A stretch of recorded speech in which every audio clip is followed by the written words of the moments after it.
Hit the lights! You've discovered the Halfwatt podcast. We want to educate and entertain by tapping into the most trusted source of new technology, the ones installing and innovating it. You, the tradespeople that build from the ground up. Join us as we talk with industry leaders, veteran contractors, and even some young blood. Welcome aboard.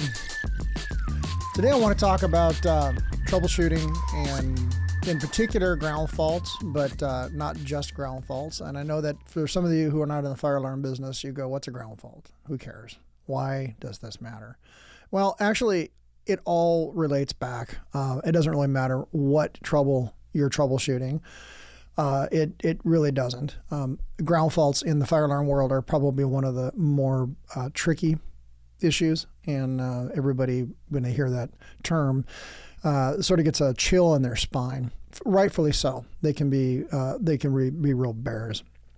So, you know, I'm in my late 50s. I'm 58, so I'm, you know, on the tail end of my career, and I've been a technician for over 40 years. So, my initial training came from the Navy, as you all know, and but I wasn't a technician right off the bat. When I enlisted and went off to school, I was an operator, and there was a big difference between technicians and operators at that time. The piece of equipment I worked on was built in 1959, or designed and operational in 59. By the time I saw it in 1983, it was old. It made a lot of noise. It was not modern by any stretch of the imagination. It had cathode ray tubes or CRTs. It had what we call synchro servos. You would liken those to stepper motors in today's world, but at the time we didn't have stepper motors. We didn't have the computer technology that we have now. And so what a synchro servo was made by the Singer sewing machine company. You turned a knob, you know, at your equipment inside the ship, and it would move an antenna a corresponding number of degrees, 100 or 200 or 300 feet away. And it was absolutely accurate to the degree, or to the tenth of the degree in some cases. So there was in order to get that all to work, there were things called magnetic amplifiers and then the synchro servos and all that good stuff. It was really quite a machine. But I didn't tech it as much as I operated it. And operating it took a lot of skills, but it was pretty obvious that the technicians I was in company with were highly skilled at what they did. Now, this machine had tubes and transistors and resistors and high voltage power supplies and, you know, a lot of fans, and it was not something that would fit in one room. I'll put it to you that way. It was a big machine. If you want to look it up on the internet, it's called a WLR-1. So we call it a Whirly 1. And it's not a classified machine. It was on the USS Pueblo when it was taken by the North Koreans. So the machine is just out there, and it's just a big receiver. So I watched the technicians when they worked on this thing. And because it was so old, it rarely broke. And I want to say that again. In the Navy, something that has been around a long time has been modified and modified and modified and modified and modified and made bulletproof. So by the time you work on it and this machine is 20 or 30 years old, we know every single fault it's going to have. You're going to have to be stupid to hurt this machine to the point that it's going to take an expert to come fix it. For the most part, all those troubles are known. All the problems are known. All the right adjustments can be made pretty easily, and everybody knows what they are, and the books will tell you.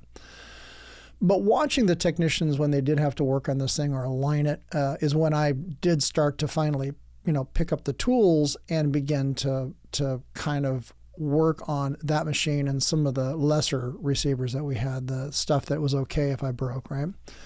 But I really had never teched except from what they taught me in school, the basic stuff you had to do. And eventually I re-enlisted and went back to work on the next generation of machines, which was computerized. And it was a hybrid machine. It had a computer that operated some analog equipment. And that's where my exposure to actually being a technician, a real technician, came from. And there was a lot of pride in being a good technician, but not a lot of pride in being a good operator. And at least in my world where I was at. I actually excelled as an operator because the operations kept you from being a missile sponge, as we called it. If you knew what you were doing and you were on your game, you could at least give a heads up that we're about to get hit. The next piece of equipment that I went to work on, the one that I became a technician on, was much faster. It could look 360 degrees at once. It was 10 times the machine that the original one was, but it had some limitations as well. But that was my exposure to really being a technician, and then kind of taking a back seat to being an operator, because you really there were very few people I knew that were good at both. And I knew how to operate fairly well, but I didn't know if I really could technician very well. So this was my first exposure. Now I can go through the schools and I could go through the theory, but what would happen when I would get out to the fleet and then actually have to apply this, and what were my skills going to be like? And the first ship I got to after going to that school, I thought, man, this is it. This is where I'm gonna cut my teeth on this equipment. I'm gonna be the technician's technician. I'm gonna be better than everybody else. You just watch and see. And I get there and they say, well, you're the highest ranking guy on board right now, so you get to be the leader. You're not gonna tech squat. You're gonna lead people. And I just was like, ugh, oh no. And it was really how I felt. I was kind of like, well, wait a minute. I just somehow skipped over the being the technician. What the heck happened here? I got the short end of the stick. That's not really what happened all the way through, but it definitely curtailed my abilities to technician right off the bat. But my skills as an operator obviously excelled, because now I had to train everybody else on how to operate and be good at what you did. And I had to learn this new piece of equipment and what it was like in the fleet. And this ship had the old equipment on it as well. But since I couldn't tech the old equipment, the stuff I had originally learned to operate, I could see its failings and its limitations, and there was nothing I could do about it. I didn't have time to even open up the cabinets, nor did I have the skill sets to work on it. And it really, really bothered me. So a couple of years after being on that ship, when I left and went to another command, that other command that I wound up going to, and it was one of the last commands I served under, that command was a combination of all of it. You would be an operator, you would be a technician, and you would be a leader of people. And of course, by the time I got there, I had teched enough to kind of know what I was doing, but I would still look at the technicians who were really good and go, oh, man, if I would only be, and I'll mention a couple names, if I could be like Ron Seeker, who was an ET I knew, who could fix anything he could touch with that it was radar, or John McConnell, who was, an EW, electronic warfare technician like I was, but he could actually fix HF transmitters and transceivers like nobody's business. Well, the more I worked with these guys and the more I saw what they did and the more I began to tech and understand some of the equipment, and then begin to really absorb all of the training that the Navy had given me over the years. And there were times when I could put away leadership, and I could put away operations, and I could put away intelligence, and I could put away all these other things, and I could just focus on trying to fix equipment.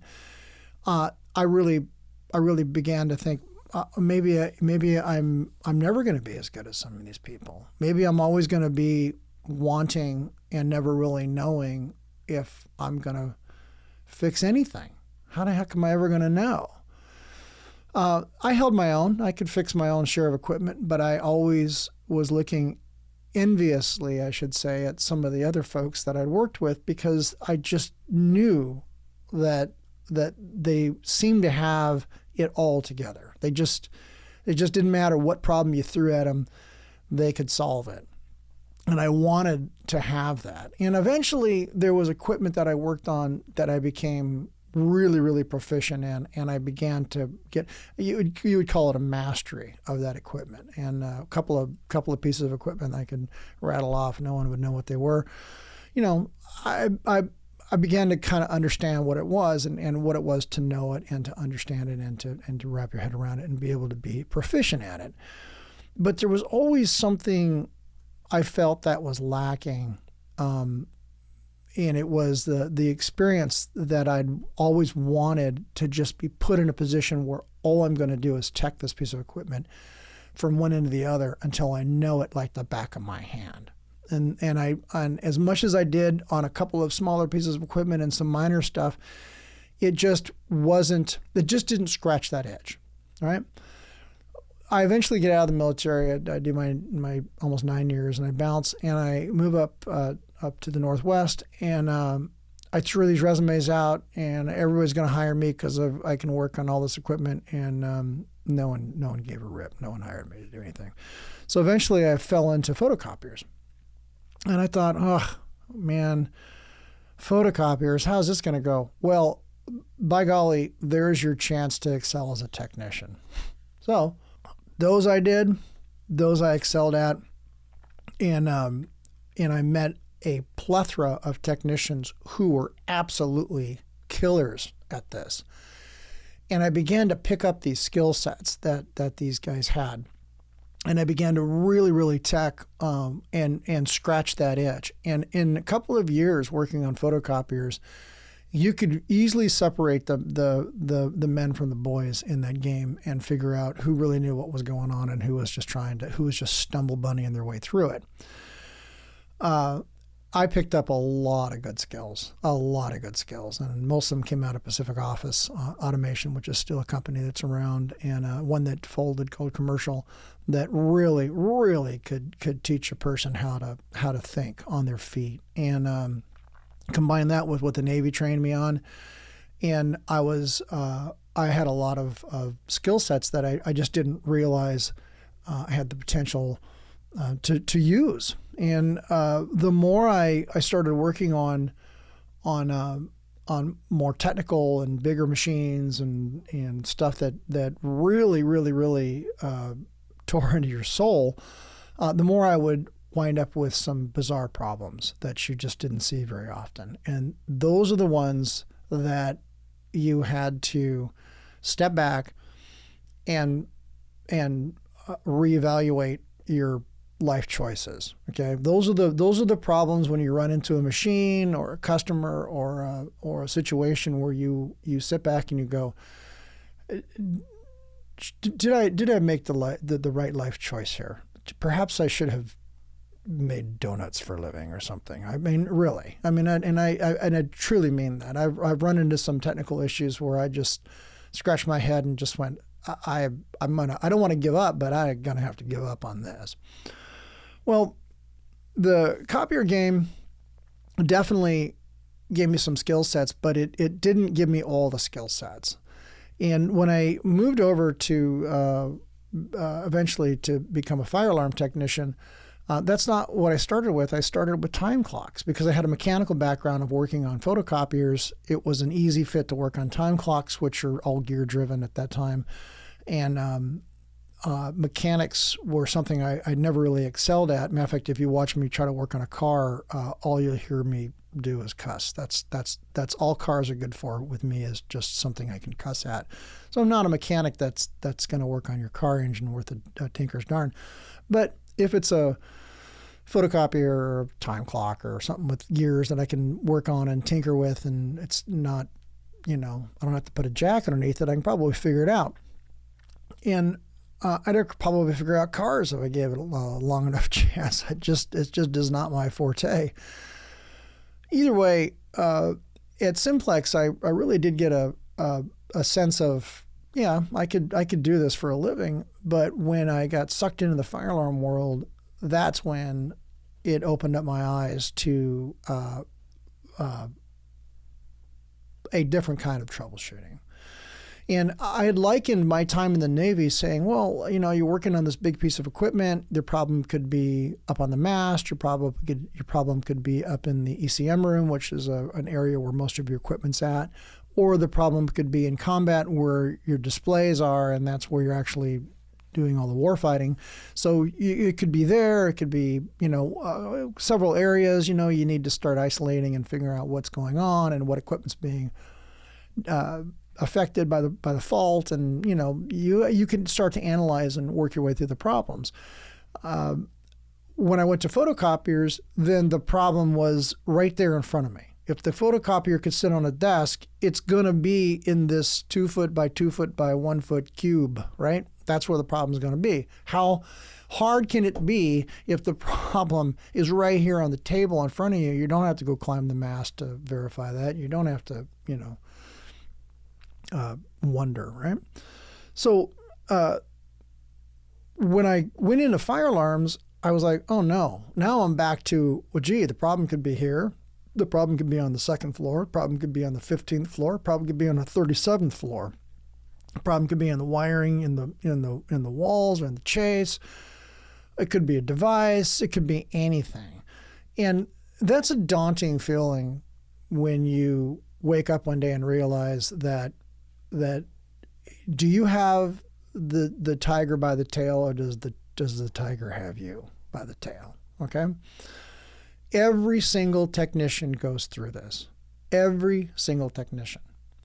And there's it was where I began to truly realize that how I really can tech these things. Oh my gosh, I really do have some skill sets to bring to the table. Oh wow, I'm not as dumb as I think I are, right?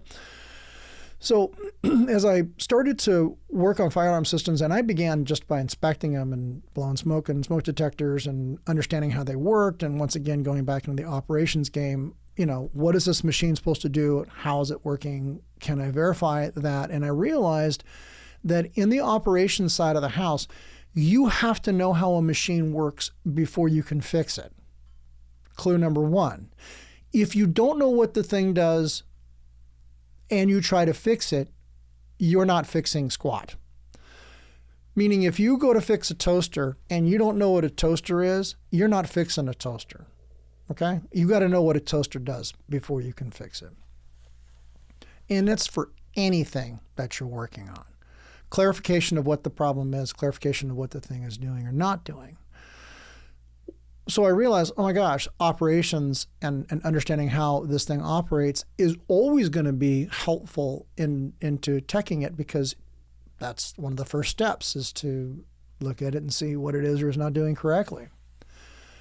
Then the next thing is to start to gather information and kind of, feel out what's happening. And there's a whole set of procedures on how to do that. That's not what this is about. I'm not going to jump all into that, because you guys would fall asleep and listen to this and crash and be lost. It'd be a whole thing. So, but starting to assess what's going on with this machine, in all of my years of troubleshooting, especially fire alarm systems, and especially ground faults.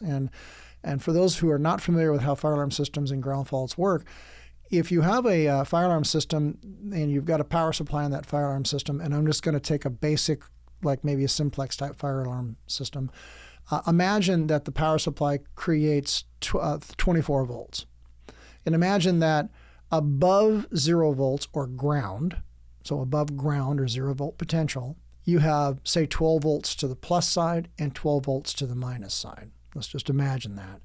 So the difference between 12 minus and 12 plus is 24 volts. All of the devices in the field operate off of 24 volts in most fire alarm systems. So as long as they're seeing 24 volts of potential, they operate. Okay? They don't care. And since the devices are not grounded, they're all insulated from ground, they don't really care whether the 24 volts is split 12 and 12, or if it's 24 on one side or 24 on the other, meaning 24 above 0 volts or 24 below 0 volts, or 12 and 12 or 1 and 11. They don't care. As long as they get that 24 volt potential, they're happy. The panel itself, it cares immensely. It really cares immensely. And the panel will begin to indicate, oh my gosh, I see that my power supply, its reference is not correct, and I notice that I have a ground on the positive or the negative side. When you go to clear these things and to try to troubleshoot them, you can.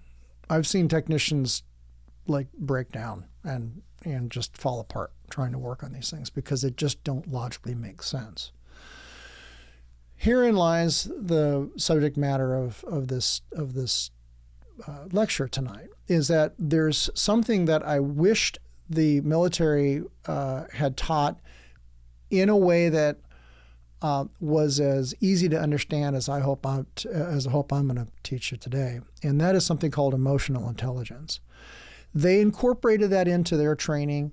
When I worked at the copier place, I don't remember anybody really talking about that from a technician's perspective, although I could totally be wrong. They may very well have. But when I worked at my last company as an ops manager, it was something that I needed to learn myself and to try to teach others, because it made troubleshooting and managing and leading and dealing with meetings and dealing with people and dealing with stress much easier if I knew the basic tenets of this.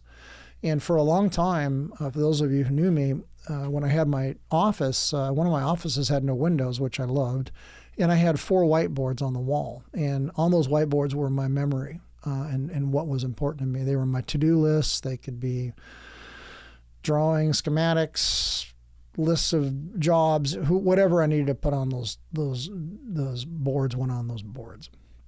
And for a long time, I had emotional intelligence on that. So there's basically 5 tenets of this, and there's social skills, which are being able to interact with people, especially when you're working on something and it's not going well. Okay, when it's not going your way, and you then get emotional about it, and I am an emotional person, so this happens to me.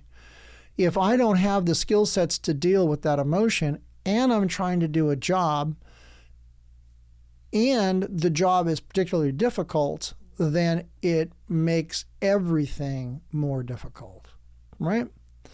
So not everybody just wakes up one day and goes, well, I'm going to act like an adult today, okay? Things can change. You could not have slept well the night before. You could have had a baby. Your wife could have had a baby, or you could have had a baby. And we all know how babies keep everybody up. And you're not getting enough sleep, and your boss yelled at you, and you had a flat tire in work, and you're just not yourself. When you're not yourself, and you're trying to do a technical job, it just sort of compounds things.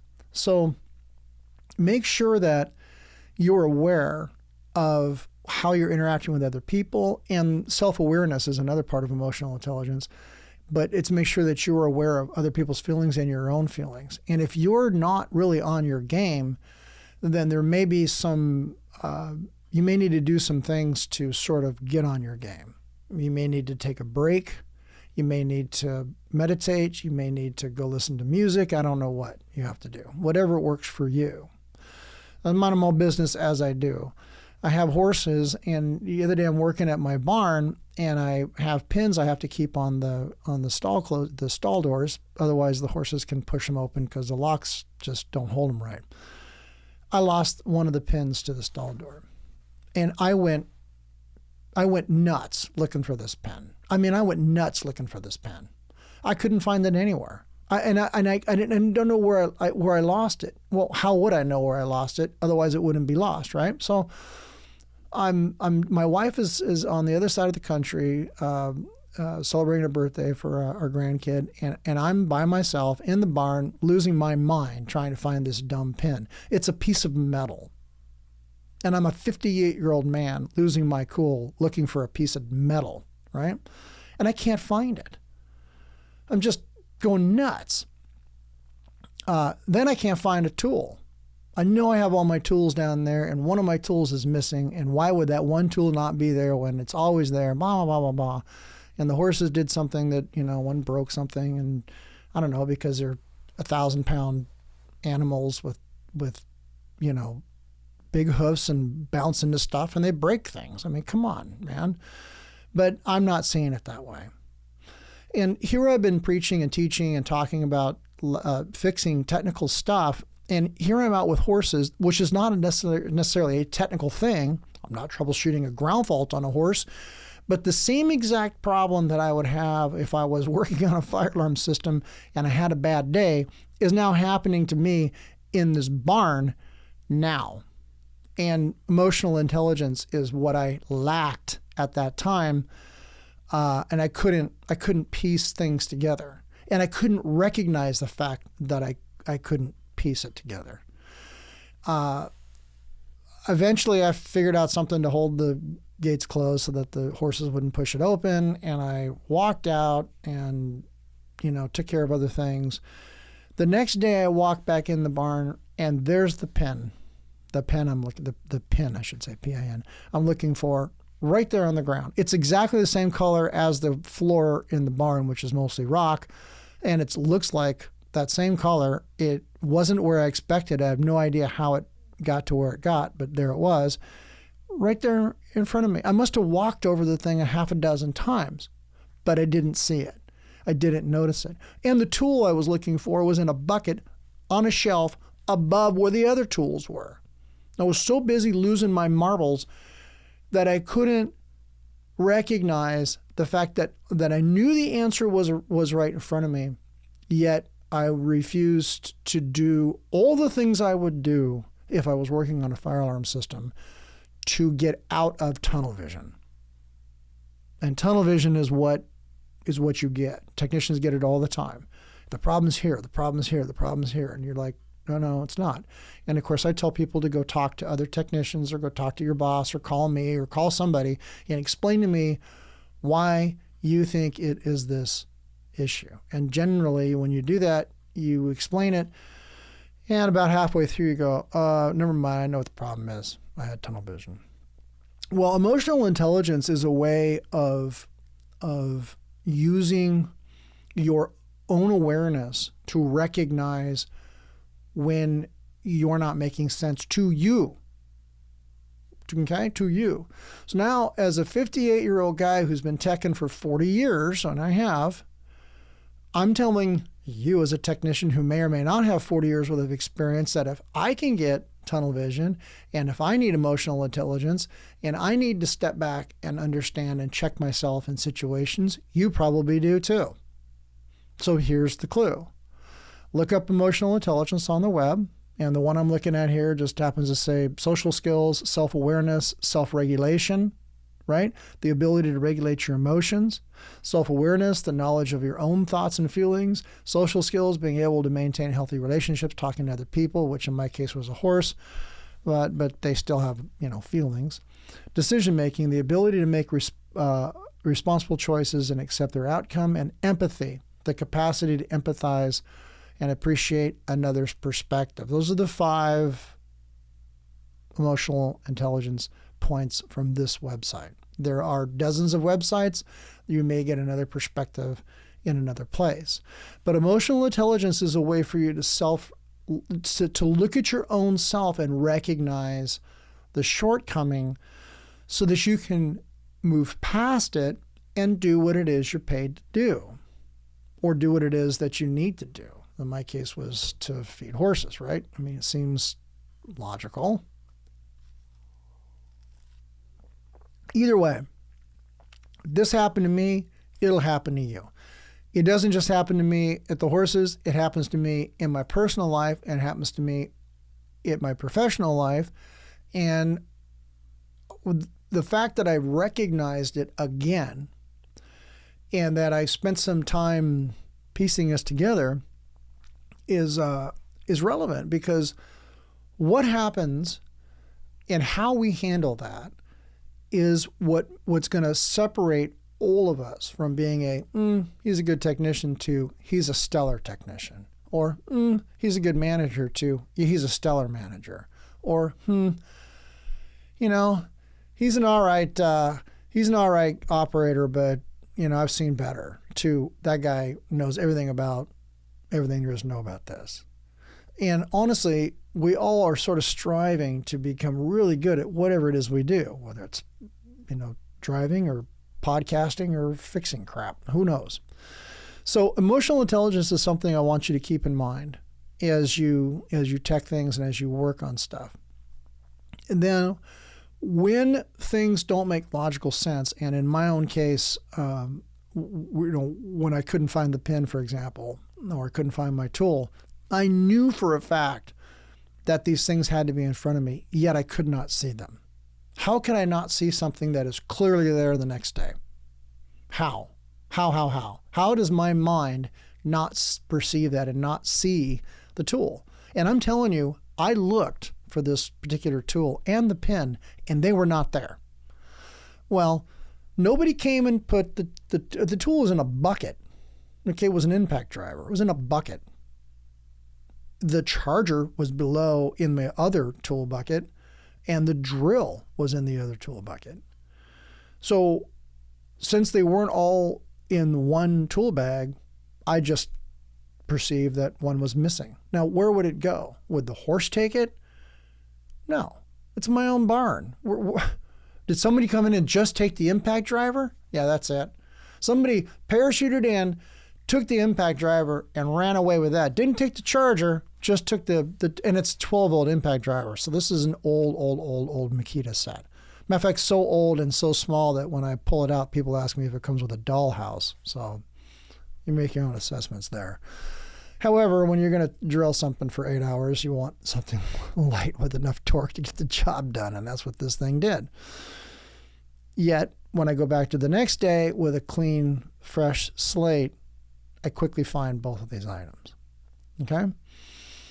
Recognize what's going on, guys and gals. Recognize, be in charge of your own emotions and be in charge of your own brain, and recognize when these things are happening to you, and also recognize that they don't just happen while you're in front of a customer or while you're trying to fix a fire alarm system or a burglar system or a card access system or a camera system.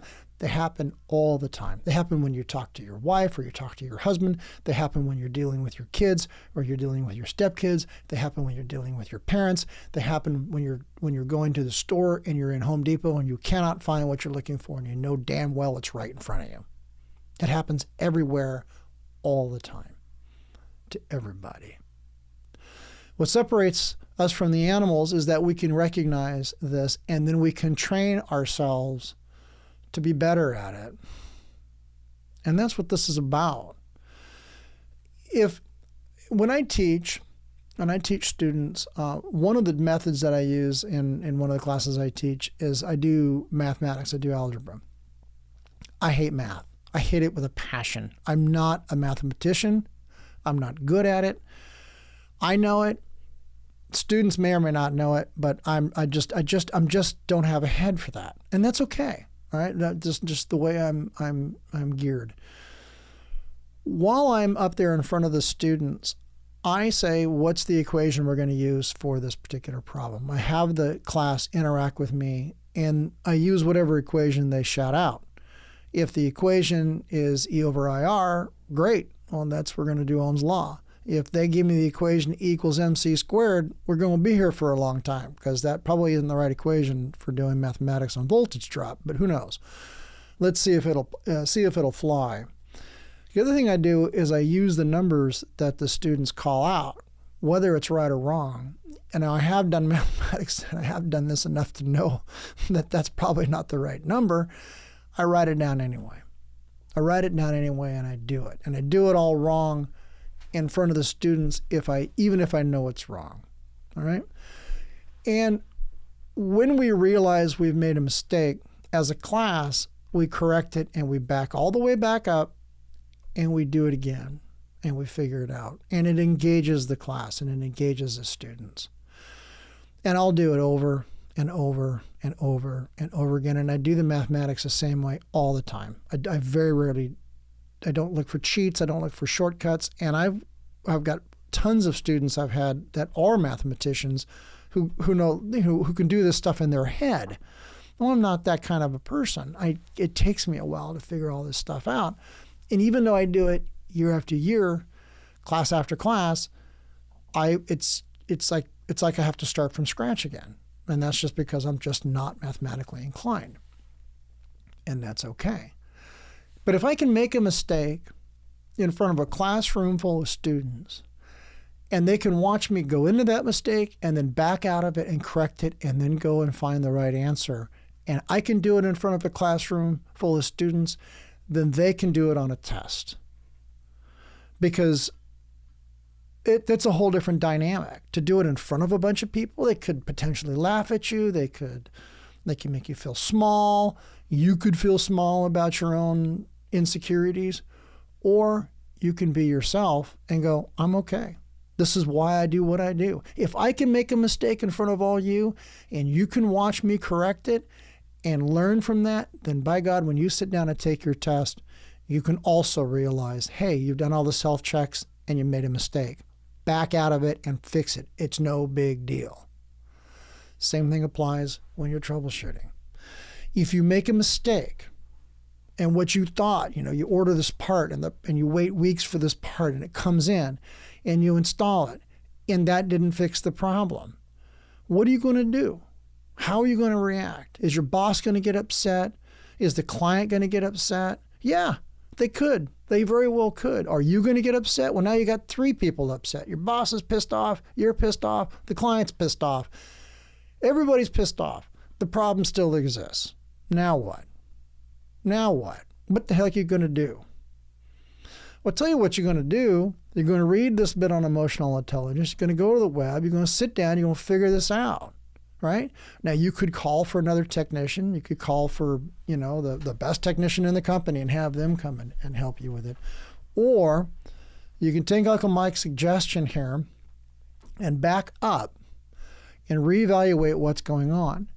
And there's a time when you have to go back to the very beginnings and re-troubleshoot stuff that you thought you already had the answer to because it's wrong. Okay?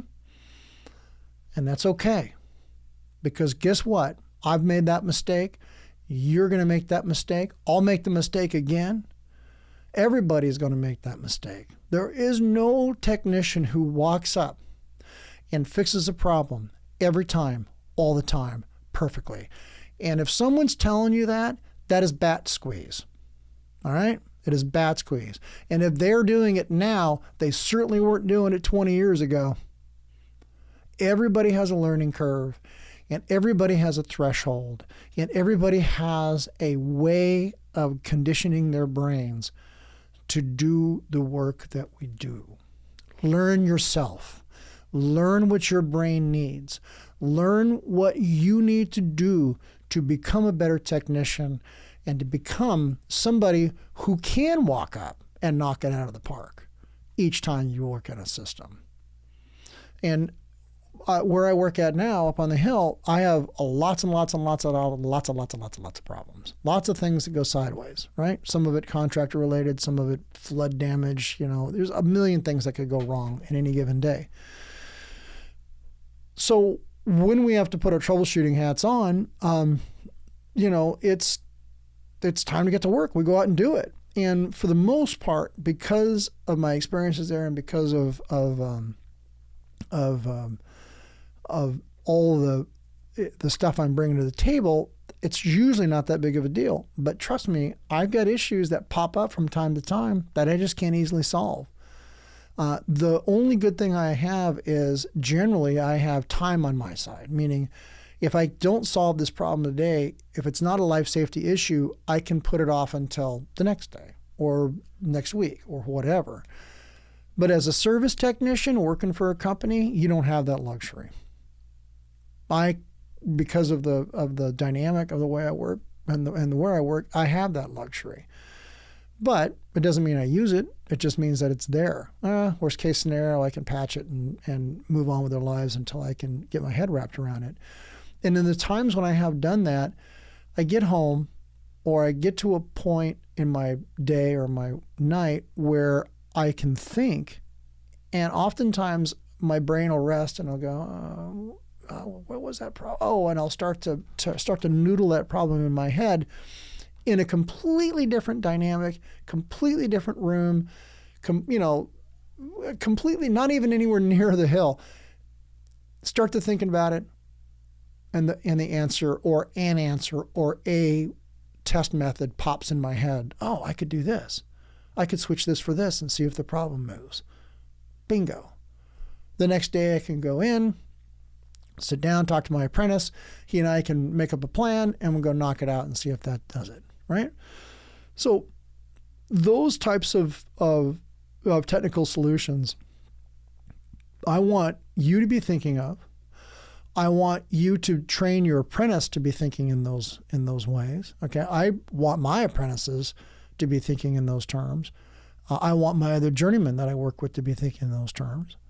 And like I've always said, for those of you who've ever taken my classes or listened to my podcast, I want my apprentices to stomp me in the ground when they get good. I don't mean that physically. I want them to eclipse me. I want them to be better than me. I want the next generation to tech faster, tech better, be better on their feet, be better thinkers, be emotionally intelligent, have their act together, and be better technicians than the ones that taught me and that I am. That's what we should all strive for. And if you don't believe that, and if you don't think that that's what you should do, I want you to look at yourself as a parent. If you're a parent, do you want your kids to be better than you at whatever it is they do? I hope the answer is yes. I hope the answer is yes. If the answer is no, well, I don't know. This may not be the gig for you, right? But I certainly want them to be better than me. With the way that the world is going and the way that egos and I should say world, but the way that we look at some of the things in this world, especially with social media, you can watch people in their worst moments now because everybody's got a camera, everybody's got a microphone, everybody's got the ability to record. We'll just pick on Karens, right? The term of a Karen went crazy and lost it here, and here's this video. So I can go on Reddit or Twitter or whatever you have and watch videos of women melt, and I'm not picking on women, I'm just happen to choose that term, but Karen's melting down over these situations. And as you watch these things unfold, you think, why is this person embarrassing themselves this way? In their mind, they're not. They're not. In their mind, they're completely sane. You're the one that's insane. You're the one that's not thinking clearly. You're the one with the problem. Otherwise, it wouldn't be screaming at you. Now, let's let that sink in for a second. You're the one with the problem while they're screaming it at you. But you know damn good and well that that's not the case. In my own world, with my own relations with my own wife, I've had these moments where I'm not making any sense. I'm, expressing to her what's going on. She's listening to me going, honey, I'm sorry, I'm sorry, I'm sorry. And I'm like, why are you apologizing? Like I'm just venting to get this thing out. You're absorbing it as though you're like you did something wrong. What the hell's wrong with this? I'm being a Karen is what I'm doing, right? I'm being that person on the video who's lost their mind, and the other person is apologizing because clearly they're the problem when it's really me who's the problem. So begin to self-assess and to look at your own internal workings, okay? And about the time you think you've got it all dialed in and you're perfect and you don't have these issues and you've got it all figured out, you're the best technician or the best operator or the best installer or the best this or the best that, the best blah, blah, blah, blah, whatever, is about the time that you're going to realize you're not even nearly the best. You'll never, ever be the best. If you think you are, you're not. Okay? You could be, but if you were, you would have to be humble enough to know that that's not the case. To strive to be the number one of anything is a great thing, and this is a very competitive society. I'm certainly not here to say that competition is not good. But honestly, competition and ego can easily work against you. Being humble and accepting the fact that, hey, I'm not the best fire alarm technician in the world. I'm not the best instructor in the world. I'm not the best of anything in the world. I'm just me. What I do bring is a unique perspective that I'm Mike Brooks. I got that. And you could bring your unique perspective, whomever you are. You're that person. There is nobody like you but you. And there's nothing that anybody can change about you but you. If we all strived to look internally at our own issues and began to apply things like emotional intelligence, begin to recognize when we get tunnel vision, begin to recognize when I'm saying I'm because I'm using my own examples, but when we ramp ourselves up over the stupidest thing, like a missing linchpin in a gate, you can then recognize the fact that you've still got a ways to go. I've still got a ways to go. And despite all my best efforts, I still always have a ways to go. And accepting that and is kind of a humbling thing. And self-reflection and self-absorption, well, let me back up. Self-reflection and not being so absorbed on you can sometimes help you pop out of these things. I had a very unique week. This week, the lovely Mrs. Brooks never goes out of town. She happened to be in some place called Maine, like that's real. And everything while she was out, I need to handle, like my horses and stuff like that. That's why the stress was there. That's why I couldn't see what I was missing. That's why I couldn't see the tool. It had nothing to do with her. It had nothing to do with the horses. It had everything to do with me and the fact that I'm constantly running and constantly stressed to get all these things done and not really thinking about the next steps here. Like, had I applied to this week what I apply to every single day when I troubleshoot on a fire alarm system or program, we wouldn't be having this discussion right now. We wouldn't. But the fact is that I face planted this week several times. That acknowledgement and recognizing that failure and then recognizing what it took to get over that failure and then encapsulating that and sitting in front of a microphone to teach you that, okay, is everything about advancing us as a society and advancing us as technicians and advancing us as electricians. Everything about it. Everything. That is what it is all about.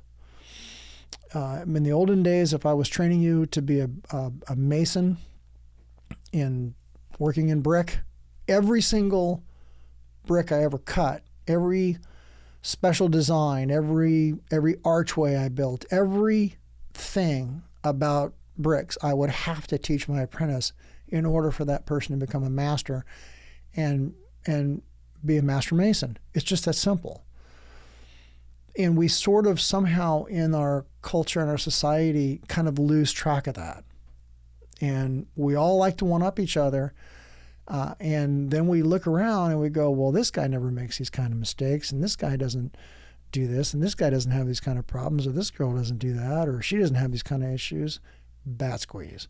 We all have these issues. Every single one of us, up until the day we drop, will all have these issues to deal with. So, put them on the table. Lay them out. Okay? Talk to your friends about it. Talk to your family about it. Look on the web and use the web for what it was designed for, and that is a resource to help you get over your own hang-ups and your own problems. And then get over them. Figure them out. Unsnarl it, and then teach somebody what you learned so that that doesn't stay personalized in you. Socialize it. Get it out. Say, wow, man, this happened to me.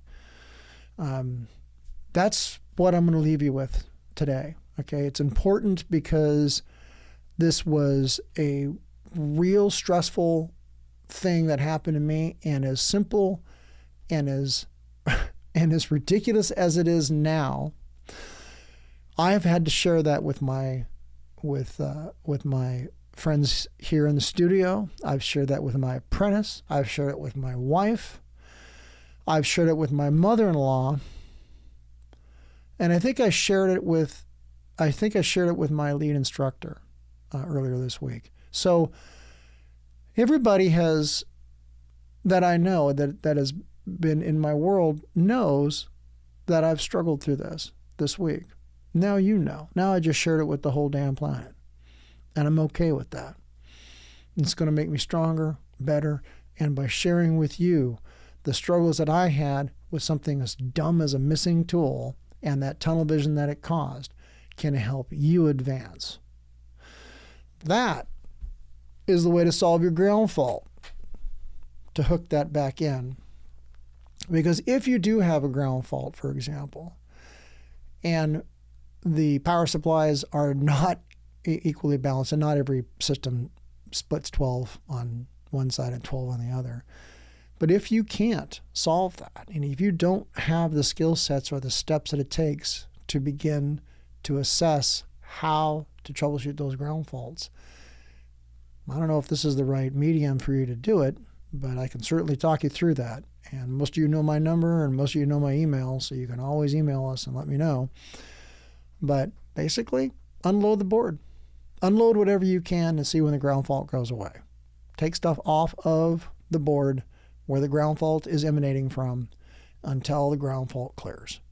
And if you pull everything off the board and the ground fault doesn't clear, the board's probably bad. But as you begin to remove things and you're watching the voltage, you'll see that ground fault clear. You'll see the voltage go back to where it was, or the panel will indicate that last wire you pulled off, or that pair of wires, because some devices are fed with, data on one side and 24 volts on the other. You have to remove them all, or it's a NAC circuit or something like that. Then you'll see that ground fault clear. That's the wire you start to troubleshoot on, and then you half split it and work your way down the line. I know I made that kind of a brief synopsis of it, and obviously it's much more detailed than that, but it's the best I can give you for this, because really the lecture was more about internal focuses on yourself and internal focuses on myself. So hope you got something out of that today. Thanks for listening to the Half Watt Podcast. We always want to hear from you, and we encourage you to email us at halfwattpod@gmail.com with questions or even your own stories. Funny, crazy, or praiseworthy, we want to hear it all. You can follow us on Instagram at Halfwattpod to stay up to date on our feed.